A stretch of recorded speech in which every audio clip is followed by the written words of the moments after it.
आणि खरं सांगायला गेलं तर या घरात आम्ही भाडेकरूच आहोत. या घराचा खरा मालक. तर नमस्कार मंडळी, जय गणेश. मी साहिल माडिक. मी तुमच्या सगळ्यांचं मनापासून स्वागत करतो. जय गणेश, जय श्री कृष्ण. आणि आजपासून थोडक्यात असं म्हणायला हरकत नाही की एका नवीन पर्वाला, माझ्या आयुष्यातल्या तरी एका नवीन पर्वाला आपण सुरुवात करत आहोत. तर व्लॉग तर भरपूर केलेत, जवळपास 100 ते 200 व्लॉग, 200 जवळपास 150 ते 200 व्लॉग्स आपण केलेत आपल्या यूट्यूब चॅनलवर. तुमच्या सर्वांचं भरपूर प्रेम मिळालं. पण मनात असं आलं की आपण अजून काय काय करू शकतो. आणि बऱ्याच लोकांची अशी इच्छा होती डेली लाईफ वगैरे पण बघायची आहे आणि अजून काय काय बघायला आवडेल. तर मी म्हटलं अजून थोडे एफर्ट्स टाकूया आपण. आणि 365 डेज व्लॉगिंग चॅलेंज मी एकदम हिम्मत करून आज सुरू करतोय. मला माहित नाही कुठपर्यंत निभावलं जाणार आहे माझ्याकडून, पण लाला आहे, लाला सर्व बघून घेईल, लालाच करेल. आपण रील्सचा चॅलेंज पण असा सुरू केला होता. काय डायरेक्ट म्हणजे असं काय मनात नाही, काय नाही, ध्यानीमनी नाही, डायरेक्ट सुरू केलं होतं. रील टाकली, जोपर्यंत जाईल तोपर्यंत जाईल असा विषय होता. तर तसाच विषय होता. पण आज माझ्या आयुष्यातला सर्वात मोठा टप्पा आहे. आणि तर आज 2-3 दिवस झाले तुम्ही ब्लॉग बघताय. आज इंट्रोडक्शन तुम्हाला देतोय. तर माझ्या आयुष्यातली जी पण कोणती महत्त्वाची गोष्ट असते, म्हणजे ती माझ्या एज्युकेशन लाईफबद्दल असू दे किंवा माझ्या हेल्थबद्दल असू दे किंवा अन्य कोणती गोष्ट असू देत, मला कुठे जायचं आहे, मला कुठे नाही जायचं आहे, म्हणजे एखाद्या ठिकाणी जाण्यावरून पण किंवा काय असेल महत्त्वाची गोष्ट असेल किंवा माझ्या तिकडे प्रॉफिट वगैरे होत असेल, तिकडे माझा लॉस होत असेल, अशा गोष्टी जरी असतील माझ्या आयुष्यातली छोटी मोठी दुःख वगैरे, ते लालाच्या उत्सवापर्यंत. हे तुम्हाला सगळ्यांना माहितीच आहे की लालाच्या उत्सवासाठी आपण वगैरे चिठ्ठ्या टाकतो. तर त्याचप्रमाणे आजच्या या व्लॉगिंगसाठी पण आपण चिठ्ठी टाकली होती, पर्ची टाकली होती. तर मी तुम्हाला दाखवतो. अशा 2 चिठ्ठ्या, म्हणजे 4 चिठ्ठ्या होत्या, ज्या प्रामुख्याने 2 आल्या त्याच्यामध्ये, ते तर तुम्हाला मी दाखवतो. आणि जेव्हा मला असं वाटत असतं की नाही या गोष्टीसाठी लाला हा बोलेल, त्यासाठी त्या गोष्टींसाठी लाला भरपूर खेळवतो. आणि विषय असा असतो की जर एकदा पहिल्या चिठ्ठीमध्ये जर आलं म्हणजे की तू कर, म्हणजे आपल्या मनासारखं आलं तर ठीक आहे. तरी पण तुम्हाला संकोच वाटत असेल तर मग मी 3 वेळा चिठ्ठी टाकतो. तर आज 3 वेळा आपण टाकून ऐकलं नाही, मग 4 वेळा टाकायला लागली. आणि पहिल्या 2 चिठ्ठ्यांमध्ये तर हेच आलं. पहिल्या 2 चिठ्ठ्यांमध्ये हेच आलं की जशी तुझी इच्छा, तुला जे वाटेल ते कर. पण मला असं होतं की एकदा तू हो बोललास की मला माहिती आहे सगळे व्यवस्थित होईल. तर त्याच्यानंतर एकदा आलं नको करू म्हणून, तरी माझ्या मनाला समाधान नाही आलं. मग मी परत 2 वेळा केलं, म्हणजे टोटल 5 वेळा केलं. आणि जे जास्त येतं तो निर्णय आपण मानायचा असतो. तर बेसिकली मग त्याच्यानंतर एकदा नाही आलं, मग मी बोललो यार शिट, परत एकदा करूया. मग परत एकदा चिठ्ठी टाकली आणि परत नंतरच्या 2 चिठ्ठ्यांमध्ये त्यांनी सांगितलं की 365 डेज व्लॉगिंग चॅलेंज तू कर, सक्सेसफुल होईल.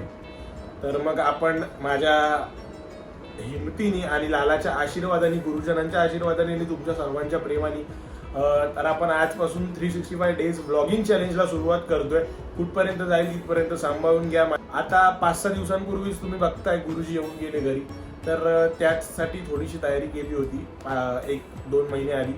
घराचं रिनोव्हेशन वगैरे केलं होतं. तुम्ही आधी बघितलं असेल घर, तर घर एवढं ठीकठाक नव्हतं, पण आता सुंदर दिसतंय. आणि खरं सांगायला गेलं तर या घरात आम्ही भाडेकरूच आहोत. या घराचा खरा मालक, येस, या घराचा खरा मालक लालाच आहे. तर तुम्हाला होम टूर देतो थोडीशी, कसं काय काय आहे आणि बेसिक सांगतो. तर सुरुवात करूया माझ्या जर्नीपासून. तर मी आहे साहिल माडिक. तुम्ही सगळे मला ओळखताच, ज्यांनी व्लॉग्स माझे आधीपासून बघितले, ज्यांनी मला इंस्टाग्रामला फॉलो केलंय ते तर मला आधीपासूनच ओळखतात. पण जे लोक नवीन आहेत त्यांच्यासाठी मी सांगतो की मी आहे साहिल माडिक. एक मध्यमवर्गीय मुलगा आहे, एका मिडल क्लास फॅमिलीतला मुलगा आहे. माझे वडील पोलीस आहेत आणि आई गृहिणी आहे. तर अशीच एक इच्छा होती की सर्वांचं बघून आपण पण कुठेतरी लोकांना आपली कला दाखवावी. आणि तिथून मी लालबाग बीट्समध्ये वाजवतो. बेसिकली लालबाग बीट्स हा प्लॅटफॉर्म आहे ज्याने मला आज तुमच्यासमोर उभं केलं, नावारूपाला आणलं. आणि एक मनात इच्छा होती की इंस्टाग्रामवर रील्स वगैरे अपलोड करूया. त्या रील्सला इतके तुम्ही भरभरून प्रेम दिलं की तिथे तुम्ही सांगायला लागलात की व्लॉगिंग स्टार्ट कर. मग व्लॉगिंग पण स्टार्ट केली आपण. थोडक्यात आमची जर्नी तुम्हाला दाखवली. ती जर्नी पण तुम्हाला भरपूर आवडली तर त्याच्यानंतर मी आज हे पाऊल उचलतोय. एका मिडल क्लास फॅमिलीतल्या मुलाला तुम्ही आज इथपर्यंत पोहोचवून ठेवलंय. ही खरी सोशल मीडियाची ताकद आहे. आणि महत्वाची गोष्ट म्हणजे मी एक भक्तिपतीक सुद्धा आहे. आपल्या घरी लालाची अष्टयाम सेवा होते. अष्टयाम सेवा म्हणजे काय ते तुम्हाला कळेलच. आणि बेसिकली मी महाराष्ट्रीयन फॅमिली मधलाच आहे, तुमच्या मधलाच आहे. तर सो असं काही वेगळं नाहीये, पण गुरुकृपा झाली, आई वडिलांचा आशीर्वाद आणि तुमच्या सगळ्यांचं प्रेम. सो गुरुकृपा प्राप्त झाली मला. आणि लालजी आले, कसे आले, काय आले, हे सर्व मी तुम्हाला नक्कीच सांगेन. तर आता बोलणं बस झालं. आता तुम्हाला डायरेक्ट होम टूर देतो. काय काय आपल्या घरात आहे. छोटंसं घर आहे, समजून घ्या कसं वाटतंय. आणि माझं घर नाही आहे, लालाचं घर आहे. लालाचा निकुंज आहे, लालाचा महल आहे. आणि हे घर मला म्हणजे काय आता तुम्हाला सांगू ते नंतर सांगतो. चला तुम्ही होम टूर घ्या. सो तुम्हाला सांगितल्याप्रमाणे नेम प्लेट पण हीच आहे. तर आता आपण आतमध्ये येऊयात. श्री गोपाल प्रिया लालजी निजकुंज. तर आतमध्ये आल्या आल्या इकडे समोरच आपले राधारास बिहारीजींची प्रतिमा आहे, जे लालाला बघतायत. आणि इकडे आपला घराचे खरे मालक, माझं सर्वस्व, प्राणाधार, जीवनाधार, प्राणधन श्री गोपाल प्रिया लालजी इथे विराजमान आहेत. यांचं तुम्ही दर्शन करा इकडे. आणि आता गुरुजी आले होते तेव्हा ही पिशवाई वगैरे लावली होती, तर तसंच ठेवलंय. म्हणजे अजून आत्ताच 2-4 दिवस झाले येऊन गेलेत. तर सो माझा तो अजून हँगओव्हर उतरला नाही, अजून तसंच आहे.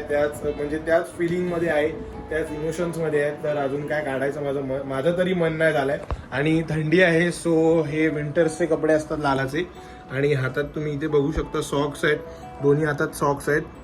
आणि पायात पण सेम 2 सॉक्स असतात. आणि इथे अष्टसखा आहेत. श्री गोवर्धन नाथजींमध्ये तुम्हाला माहिती असेल, श्रीनाथजी, श्रीजी बाबा नाथद्वाराला ज्यांचं मंदिर आहे, त्यांचे हे प्रमुख अष्टसखा आहेत. तर यांच्यासोबतच लाला दिवसभर लीला करत असतो. आणि दिवसभर लीला करून इकडे हे त्याचं वृंदावन आहे.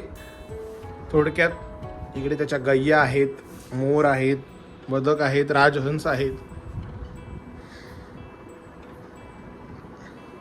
आणि दिवसभर सगळ्या लीला वगैरे करून झाल्यावर, गोचारण वगैरे करून झाल्यावर लाला जमतो. आणि त्याच्यानंतर हा त्याचा विश्रामगृह आहे, शयन कक्ष आहे. या शयन कक्षामध्ये पण तुम्हाला दर्शन करवतो. बेसिकली जास्त होत नाही कोणाला दर्शन, पण तुम्ही सौभाग्यवान आहात, तुम्ही माझे सबस्क्रायबर आहात म्हणून तुम्हाला हे दर्शन होत आहे. सो हा लालाचा शयन कक्ष आहे. आणि ही जी तुम्हाला दिसतीये, हे शर्ट टाईप दिसतंय, याला बगलबंदी म्हणतात, जी लाला झोपताना परिधान करतो. आणि इकडे लालाला खेळण्यासाठी टेडीज वगैरे आहेत. आणि याच्यामध्ये असतं गुलाबजल. याच्यामध्ये लालाचा बिडी भोग असतो. बिडी भोग म्हणजे अन्य कोणता भाव धरू नका, बिडी भोग म्हणजे पानाचा भोग असतो. आणि ही जलझारी असते. 2 गैया आहेत, 2 मसनद आहेत. आणि इकडे आपला देवार आहे. या गुरुजींच्या चरण पादुका आहेत. आत्ताच 2 दिवसांपूर्वी चरणांचा प्रसाद मी घेतलेला, चरण पादुका. ह्यांचं पण तुम्हाला आज दर्शन होत आहे. इकडे देवारा आहे. आणि बेसिकली इकडे सर्व लालाचं वगैरे असतं या कपाटात. आता सगळं म्हणजे जरा अस्त्यव्यस्त आहे, त्याच्यामुळे तुम्हाला दर्शन करवत नाहीये. आणि हे तर माझ्या कपड्यांचं वगैरेच आहे. तर असं छोटंसं घर आहे. आतमध्ये किचन आहे, आतमध्ये पण आपण जाऊयात. तर इकडे मम्मी जेवण करते. एक किचन आहे आपलं छोटंसं. आणि हा माझा प्रॅक्टिस पॅड आहे. मी लहानपणापासूनच इथे प्रॅक्टिस करतो. हा म्हणजे कठडा आहे एक खिडकीचा. आणि इकडूनच म्हणजे सुरुवात झाली आहे वाजवायची. आणि इथेच मी आज पण इथेच प्रॅक्टिस करतो. कधी पण मला प्रॅक्टिस करायची असेल तेव्हा मी इथेच प्रॅक्टिस करतो, विंडोच्या इकडे बाहेर बघत. इकडे हा स्पीकर जो आहे याच्यावरच मी कथा वगैरे सर्व ऐकतो. आणि याच्यावरूनच मी भक्तिरस प्राप्त करतो. आणि ही आपल्या एका फॅनने दिलेली, एका आपल्या फॉलोअर्सने दिलेली, बर्थडेला दिलेली फ्रेम आहे. मला भरपूर आवडली आहे आणि म्हणून ती मी इथे लावलेली आहे. सो असं आपला छोटासा होम टूर आहे.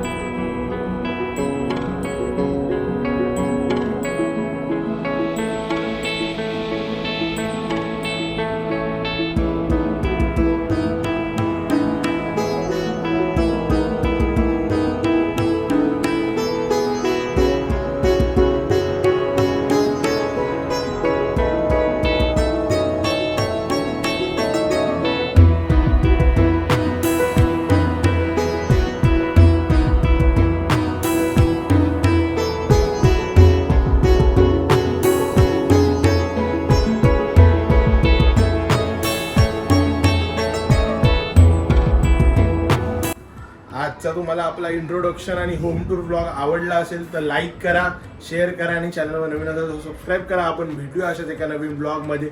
Thank you so much for watching. Bye bye.